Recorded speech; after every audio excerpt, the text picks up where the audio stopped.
ہم جو قرآن کی تلاوت کر رہے ہیں، ہمارے معاشرے کے مسلمان آپ جو کر رہے ہیں اور نماز پڑھ رہے ہیں، آپ نماز کی حقیقت نہ جان کر آپ نماز ادا کر رہے ہیں 5 ٹائم۔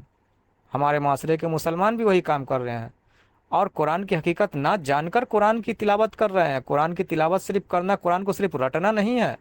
قرآن اللہ نے ہدایت کے لیے اتارا ہے، قرآن کو سمجھنا ہے، تب آپ کی زندگی سنور پائے گی۔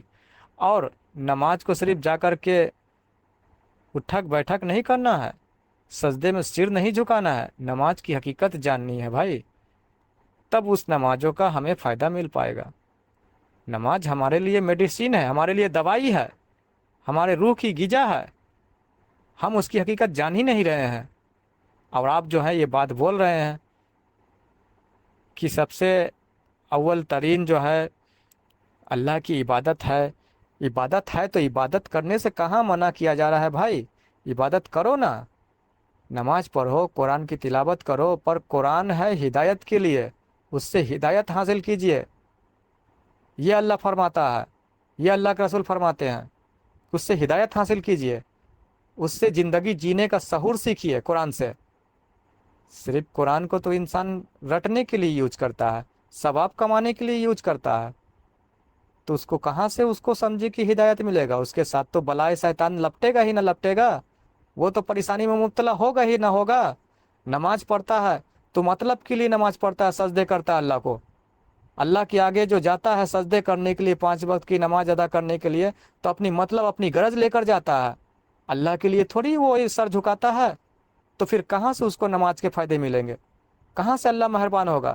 اس کو تو سمجھے کہ مطلب غرض لے کر جاتا ہے، اس کا مطلب اس کا غرض پورا ہو جاتا ہے، تو مطلب غرض پورا ہوتا ہے، پر اس کے ساتھ ساتھ جو ہے نا اس کے ساتھ بلائی بھی اس کے پیچھے لگ جاتا ہے، دنیاوی بلائی بھی لگ جاتا ہے۔ اللہ نے یہ دنیا خوبصورت بنایا، آپ نے کہا کہ خوبصورت بنایا، سب سے خوبصورت دنیا بنایا، لیکن آپ کو پتہ نہیں ہے کہ اس دنیا میں اللہ نے بلائے بھی چھوڑ رکھے ہیں، دنیا کی آفت بھی اس دنیا میں چھوڑ رکھے ہیں۔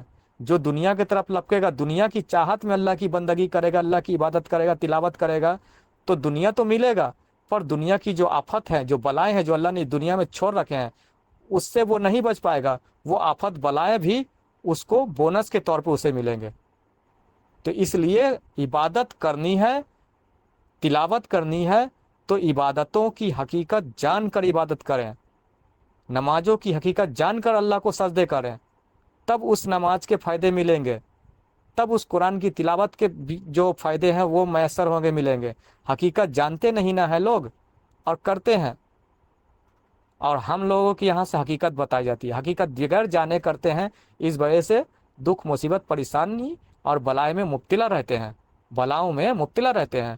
اور ہم لوگ اللہ والے ہیں، گرو پیر سے، ولی اللہ سے جڑے ہوئے ہیں، تو اس نمازوں کی حقیقت بتا کر وہ نماز ادا کرنے کو کہتے ہیں، قرآن کی حقیقت جان کر قرآن کی تلاوت کرنے کو کہتے ہیں۔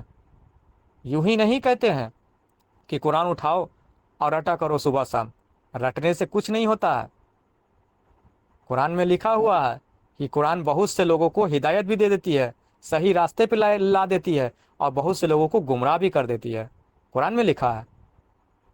اور نماز پڑھنے کے بعد بھی ہمارے معاشرے میں لوگ بے حیائی اور بے شرمی کے کام کر رہے ہیں، مسجد سے نکلتے ہیں اور لونڈے بازی کرتے ہیں، جبکہ نماز کے بارے میں اللہ قرآن میں فرماتا ہے ان الصلاۃ تنہا عن الفحشاء والمنکر ولا ذکر اللہ اکبر۔ بے شک نماز بے حیائی اور برائی کے کاموں سے روکتا ہے۔ تو پھر نماز پڑھ کے لونڈے بازی کیوں کرتے ہیں بھائی؟ جب نماز بے حیائی یا برائی کے کاموں سے روکتا ہے، اللہ فرما رہا ہے قرآن میں، تو پھر نماز پڑھ کے مسجد سے نکلتے لونڈے بازی کیوں کرتے ہیں؟ وہ اس لیے کرتے ہیں کیونکہ نماز کی حقیقت نہیں جانتے ہیں، اور ہمارے یہاں سے نماز کی حقیقت بتائی جاتی ہے کہ نماز ادا کرو، پر نماز کی حقیقت جان کر نماز ادا کرو، حقیقت پہلے جان لو تب نماز ادا کرو۔ جس طرح سے آپ شریر میں کسی جگہ پہ دکھ درد بیماری ہوتا ہے، دوائی کھاتے ہیں، دوائی لیتے ہیں، آپ اس دوائی کو بنا جانے، بنا حقیقت سمجھے، اس کے بارے میں بنا ڈاکٹر سے کنسلٹ کیے آپ وہ دوائی نہیں کھا سکتے ہیں، نہیں کھا سکتے ہیں۔ جب دوائی نہیں کھا سکتے ہیں، اپنے شریر کا اتنا فکر ہے، تو آپ اللہ کی عبادت، اللہ کے کلام قرآن کی تلاوت آپ کرتے ہیں بنا حقیقت جانے کر رہے ہیں، تو پھر بنا حقیقت جانے آپ کریے گا تو قرآن سے فائدے آپ کو کہاں سے ملے گا؟ نمازوں کا فائدہ آپ کو کہاں سے ملے گا؟ کیونکہ حقیقت جان کر نہیں کر رہے ہیں نا۔ اس وجہ سے تلاوت کرنے کے بعد، نمازیں ادا کرنے کے بعد بھی ہمارے معاشرے کے لوگ پریشان حال ہیں، مصیبت میں مبتلا ہیں، اور ان میں سے آپ بھی ایک ہیں، آپ بھی ایک ہیں۔ آپ کے اوپر بھی پریشانی بلائے چھائی ہوئی ہے، گھیرے ہوا ہے، یہی وجہ ہے۔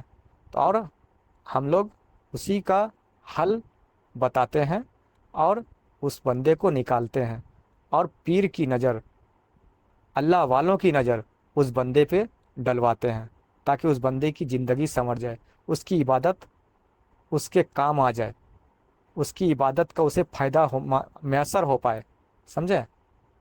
یوں ہی عبادت کرنے سے، بولنے سے کوئی فائدہ نہیں ہے۔ وہ تو مولوی بھی کہتا ہے، سکھاتا ہے، جب نماز کے لیے، قرآن کے لیے وہ بھی سکھا دیتا ہے، بتا دیتا ہے، تو وہ آپ سیکھ لیں گے، بتا دیں گے، کرنے لگیں گے، تو کیا مصیبت تھوڑی حل ہو جائے گی؟ ان نمازوں کا، قرآن کی تلاوتوں کا فائدہ تھوڑی مل جائے گا؟ فائدہ حاصل کرنا ہے نا قرآن سے، فائدہ حاصل کرنا ہے نمازوں سے، اللہ کی بندگی سے، تو پھر فائدہ حاصل کرنے کے لیے کسی اللہ والے کے دامنگیر ہوئیے، ولی اللہ کے دامن میں چپک جائیے۔ ہم لوگ ولی اللہ سے جڑے ہوئے ہیں، اور وہی ولی اللہ سے، وہی پیر سے اور گرو سے جو ہے نا بندے کو جوڑ دیتے ہیں، بندے کے اوپر نظر کرم اپنے سرکار سے، اپنے گرو سے کرواتے ہیں، اجازت ذکر قلب کی دلواتے ہیں، دل کی دھڑکنوں میں اللہ کے نام کا ذکر سب سے پہلے دلواتے ہیں، پھر اس کے بعد کہتے ہیں کہ تم جو نماز پڑھنا ہے پڑھو، پانچوں ٹائم کا، اور قرآن کی تلاوت کرو، انشاءاللہ تمہارے اوپر اللہ کا کرم ہوگا، سمجھے؟ ہم لوگ وہ چیز سکھاتے ہیں، ہم لوگ کوئی جماعت والا کام نہیں کرتے ہیں، نہ جماعت میں کہیں جانے آنے کو بولتے ہیں۔ آپ کے دادا، آپ کے باپ جو بھی کیے ہیں، وہ سب جو کیے ہیں وہ دوسرا لائن تھا، وہ جماعت والے لوگوں کا لائن تھا، لیکن سچا ولی اللہ کا لائن نہیں تھا۔ ہم لوگوں کا جو لائن ہے وہ سچا ولی اللہ کا، اللہ والوں کا لائن ہے، جس میں خواجہ غریب نواز ہیں، غوث پاک ہیں، بابا فرید ہیں، اللہ کے بڑے بڑے دیگر ولی اللہ ہیں، جن کی اصل زندگی کا راز ہم لوگ کھولتے ہیں، تاکہ وہ راز جان جائے بندہ۔ جنگل جانے کے لیے نہیں کہیں گے کہ جنگل جاؤ ان کی طرح، بس راز کھولتے ہیں، جو عبادت انہوں نے سکھایا اس عبادت کا راز کھولتے ہیں، راز بتاتے ہیں۔ ہمارے پیر و مرشد راز بتاتے ہیں، قرآن مجید کی تلاوتوں کا راز بتاتے ہیں، پھر وہ راز جان کر اس کی تم بندگی کرو، رب کی قرآن کی تلاوت کرو، تمہیں اللہ کا کرم، اللہ کی فضل میسر ہوگی، اور وہ عبادت تمہارا جایا نہیں جائے گا، تمہیں فائدہ پہنچائے گا۔ یہ ہے ہمارے سرکار گوھر شاہی کی تعلیم۔